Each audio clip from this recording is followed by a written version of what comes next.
Ça fait maintenant un peu plus de 2 mois que j'ai lancé cette série où j'investis régulièrement sur mon PEA en achetant des ETF en direct. L'objectif est très simple, construire progressivement un portefeuille ETF long terme avec une stratégie régulière, simple et cohérente. Lors de ma première vidéo, j'avais investi 1000 euros répartis sur 3 ETF.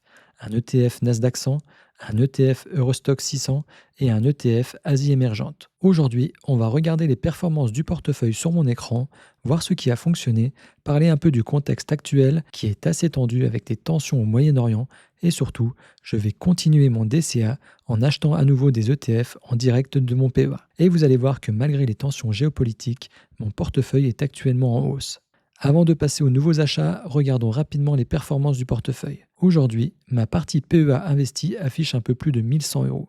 La performance globale est d'environ plus 10% en seulement quelques semaines. Honnêtement, je ne pensais pas forcément voir une hausse aussi rapide, surtout avec le contexte actuel. Quand j'ai lancé la série, les marchés étaient assez nerveux. Les États-Unis venaient d'attaquer l'Iran quelques jours auparavant. On voyait beaucoup d'incertitudes sur les marchés, une hausse du pétrole, la peur d'une escalade militaire et une forte volatilité des actions américaines. Et pourtant, encore une fois, ça montre quelque chose d'important. Sur le court terme, personne ne sait vraiment ce qu'il va se passer. Si j'avais attendu le bon moment, je ne serais probablement toujours pas investi aujourd'hui. C'est justement tout l'intérêt du DCA, investir régulièrement sans essayer de prédire le marché. Quand on regarde les performances ligne par ligne, on voit clairement que le Nasdaq 100 tire le portefeuille. L'ETF Nasdaq est actuellement autour de plus 16%.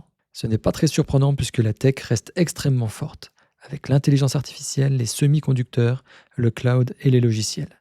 Toutes les grosses capitalisations américaines continuent d'attirer énormément de capitaux. L'ETF Asie émergente performe aussi très bien avec environ plus 14%.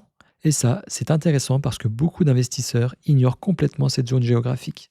Et pourtant, on parle ici de pays comme la Chine, l'Inde, Taïwan ou la Corée du Sud. Ce sont des zones qui peuvent être très volatiles, mais qui ont aussi un énorme potentiel de croissance sur le long terme.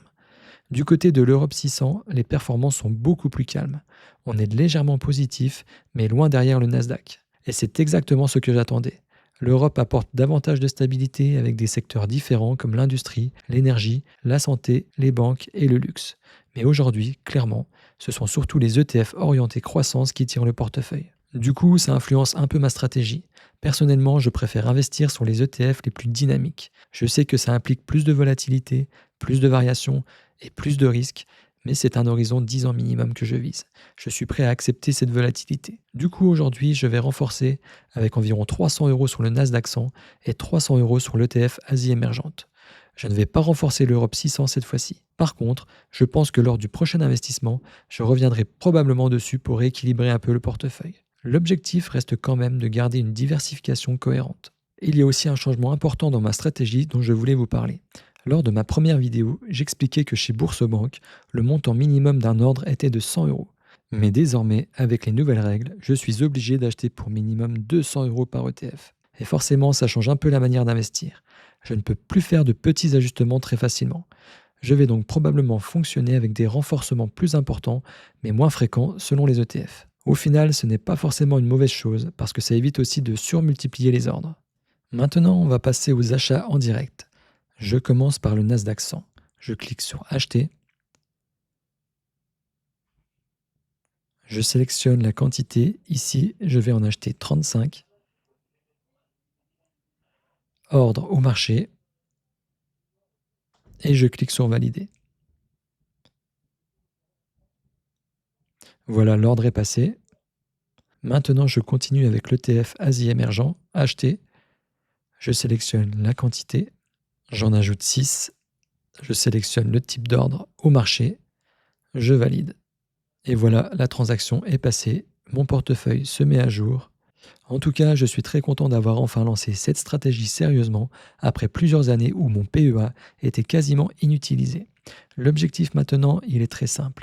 Continuer à investir régulièrement sans essayer de timer le marché et construire progressivement un portefeuille ETF solide sur le long terme. Dans les prochaines vidéos, je vous montrerai l'évolution du portefeuille, les performances détaillées, les nouvelles positions et les prochains achats ETF. Dites-moi aussi dans les commentaires sur quels ETF vous investissez actuellement et quelle allocation vous auriez choisi à ma place. Si vous voulez suivre mon aventure, pensez à vous abonner à la chaîne. Je mettrai en ligne des vidéos régulièrement pour faire un point sur les performances de mon PEA et passer de nouveaux ordres. Je vous dis à bientôt et bon investissement à tous.